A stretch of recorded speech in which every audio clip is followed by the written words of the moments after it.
کروانے والے میرے اساتذہ کرام، السلام علیکم ورحمۃ اللہ وبرکاتہ۔ میرا نام حافظ محمد حسنین ہے۔ میں الائٹ اسکول حافظ آباد کوٹ کیمپس جماعت نہم کا طالب علم ہوں۔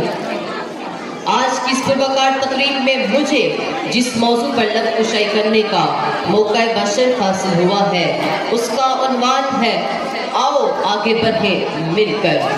نہ ذوق شوق پیدا کر، نہ عشق اعزاز پیدا کر، نہ ذوق شوق پیدا کر، نہ عشق اعزاز پیدا کر۔ یہ نیا جذبہ، نئی ہمت، نئی طاقت، نیا انداز پیدا کر۔ جو زمانے بھر سے بیگانہ ہو وہ انداز پیدا کر۔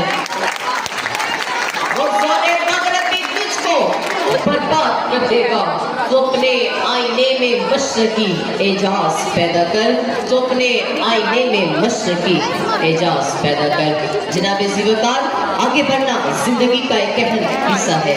جب ہم لوگ نئے راستے چنتے ہیں تو ہمیں نئی مشکلات کا سامنا بھی کرنا پڑتا ہے، لیکن اسی سے ہمیں نیا سبق بھی ملتا ہے۔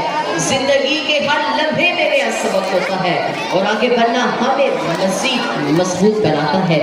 جناب ذوالفقار، اسی طرح جب ہم لوگ نئے مقاصد اور نئے خواہشات کی جانب بڑھتے ہیں تو ہمیں خود میں اور ارد گرد کی دنیا میں نیا رنگ دیکھنے کو ملتا ہے۔ جناب ذوالفقار، آئیں آگے بڑھیں اور نئی راہیں چنیں، اپنی زندگی کو نئی راہوں کا مسافر بنائیں۔ جناب صدر، اسی لیے تو کہا گیا تھا آؤ آگے بڑھیں مل کر، آؤ آگے بڑھیں مل کر، اپنے ملک کی زبان کو بچانے کے لیے، اپنے ملک کی ثقافت کو اپنانے کے لیے، جو ظلم کو مٹانے کے لیے، مظلوم کی حمایت کے لیے۔ جناب ذوالفقار، ہمیں ایک ہو کر آگے بڑھنا ہوگا اور ایک ہو کر اس ملک کی حمایت کرنی ہوگی۔ جناب ذوالفقار، یہاں پر علامہ اقبال علیہ رحمہ نے کیا خوب لکھا تھا، خودی کو کر بلند ابتدا کی ہر تقدیر سے پہلے، خودی کو کر بلند ابتدا کی ہر تقدیر سے پہلے، خدا بندے سے خود پوچھے بتا تیری رضا کیا ہے۔ جناب ذوالفقار،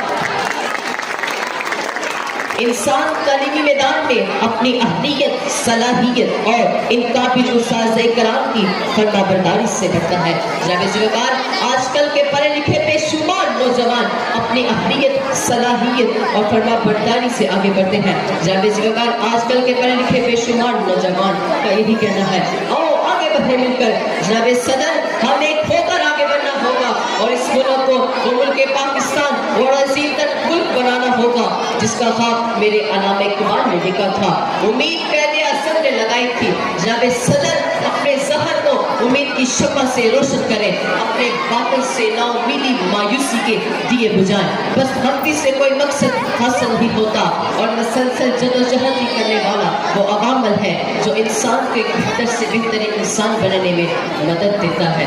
جناب ذوالفقار، آج کی اس پروکار تقریب میں اپنی تقریر کو علامہ اقبال علیہ رحمہ کی یاد کو تازہ کرتے ہوئے ان کے اس شعر میں سمیٹتا ہوں، منزل سے آگے بڑھ کر منزل تلاش کر، منزل سے آگے بڑھ کر منزل تلاش کر، مل جائے دریا سمندر تلاش کر۔ ہر شیشہ ٹوٹ جاتا ہے پتھر کی چوٹ سے، ہر شیشہ ٹوٹ جاتا ہے پتھر کی چوٹ سے، پتھر بھی ٹوٹ جائے تو شیشہ تلاش کر۔ السلام۔